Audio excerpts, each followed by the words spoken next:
Планината възпитава в уважение към миналото, към непознатото, към другия, към себе си.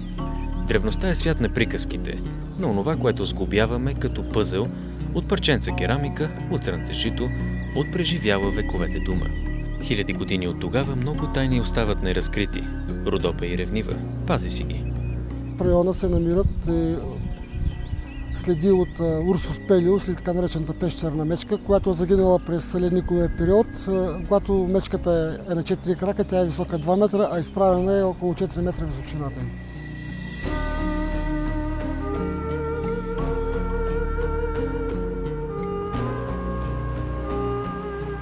Селата в Девинско са като момите някога. Състезават се. Коя е по-накитена, чия усмивка е по-лъчезарна, чии очи са по-дълбоки. И къщите, и дворовете са такива. Затова тук птиците вият гнезда и пеят. Затова и поточетата имат своя песен. Защото са щастливи. А чудесата май са вечни. Като естествената газирана вода в Михалково. Единственият такъв извор на Балканите.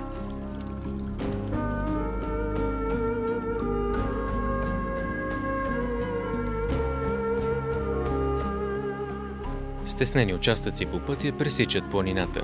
Намалявате скоростта и възхищението граничи с благоговение. Предстои изграждането на стъпало от каскадата до Спад Въча с уникална двойно-дъгова стена. Много човешка мисъл и усилие. Може би тук след време ще има и джетове, и лодки, и водни ски.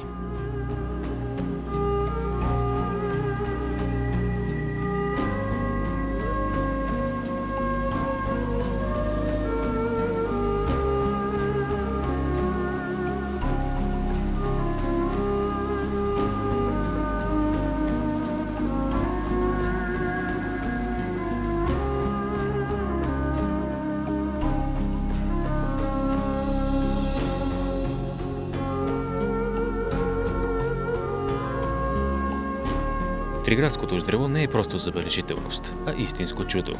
Фантазията не може да постигне такава величественост и такова излъчване за мощ. Показва се бялото на скалите. От запад Паметково е на 185 метра над вихъра на водата. Пъзлата на изток на 300 метра. Великани. Боровете растат направо от камъните. Птичката с кололаска прелита над Триградската река. Усещането за течащо време изчезва. Остава съзнанието за вечност.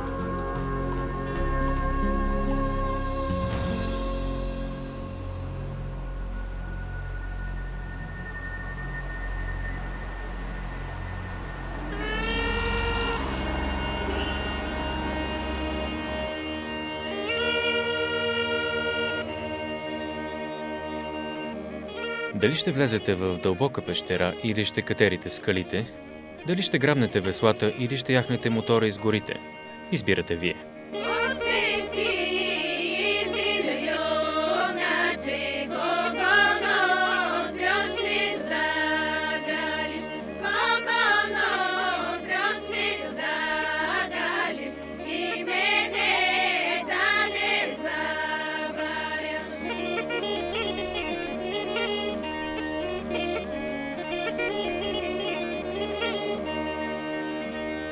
Легендата говори, че именно тук, в дяволското гърло, Орфей слиза при Хадес, за да измоли време за любовта си, да измоли да му върнат Евридика.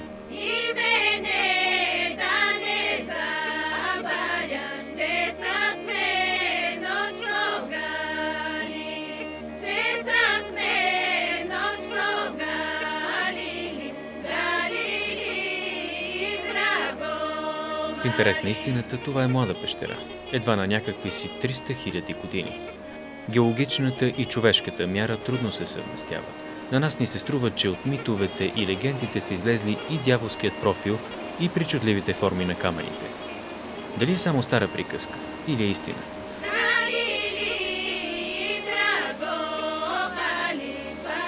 Орфеевото цвете наистина разцъфтява, след като вече е изсъхнало. Затова му викат безсмъртниче. И то е чудо. Тогава, може би, и другите чудеса са възможни. Така оценяваме и това, което е загадъчно и далечно, и това, което е в ръцете ни, като чашата мурсалски чай, като нектара на боговете. Това е с което хората тук се гордеят.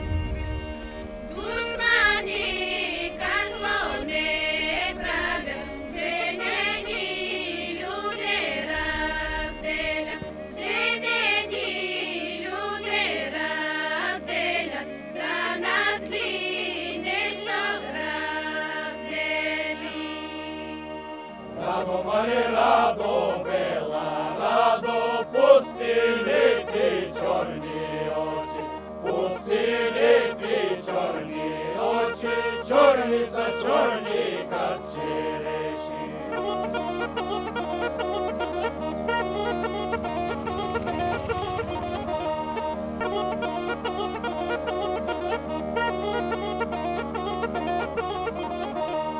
Чорні са чорні, как череші, кой ноги види, за не плаче, кой ноги види, за не плаче, еги видов, я заплакал.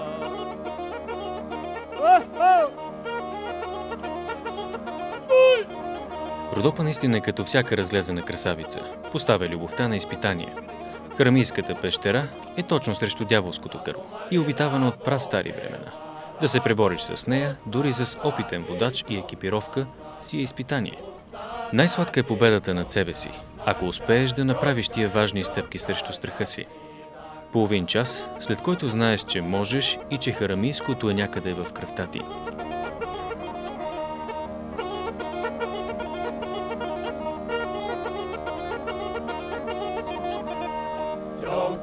Тёмка, как цветака, кой, но я види, за нея плаче, кой, но я види, за нея плаче, я видов, я заплакал.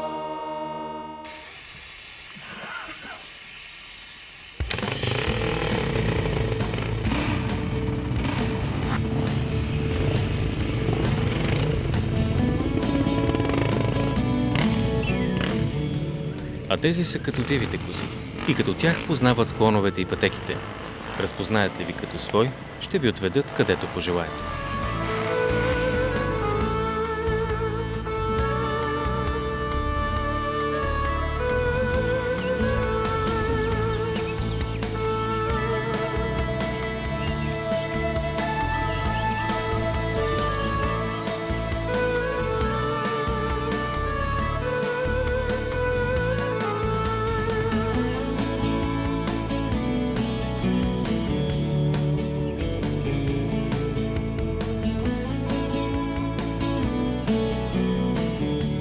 Къде другаде ще намерите село с име на град?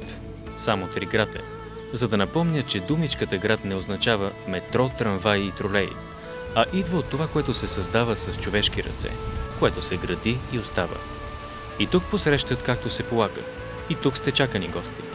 Усещането за силата на водата има друго име – балканската пастерва. Рибата играе, водата ври, без нея от живота, който носи. Подскача и се завърта отново и отново.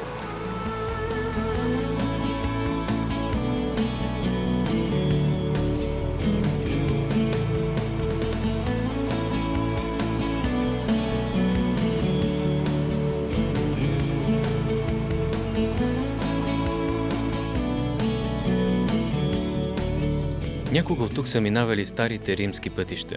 Днес това са защитени територии и резервати. Боровете и смърчовете растат на воля. Хората ги пазят и се грижат за тях. Гордеят се с всяка игличка, с всяка глътка въздух. Ами желая да дойдат всички да видят и да участват в опазването на нашата природа.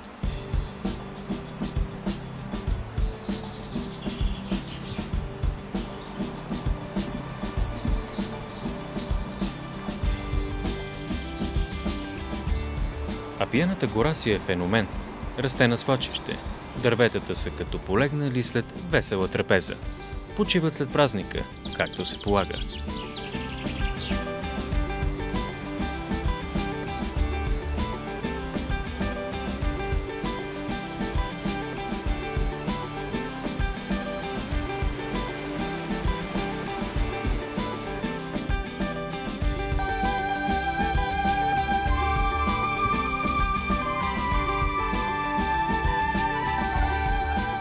Родопа разказва приказка и показва чудеса.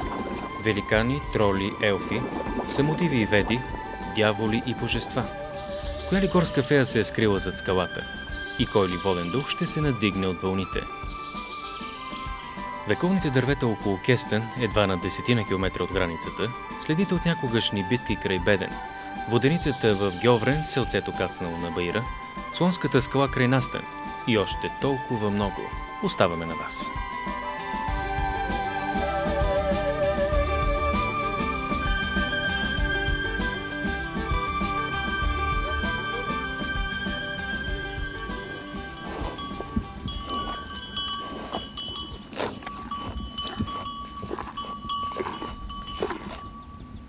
Животните ги докарваме на чирите, защото е хубава пашата и му е спокойно тук.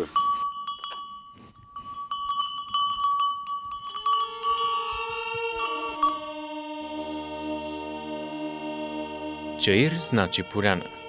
Че каква поляна сред тез гъсти гори. А се ширна, като че цяла Родопа се показа, окъпана в светлина, пила вода и лъчи, предизвикателна, щедра и загадъчна.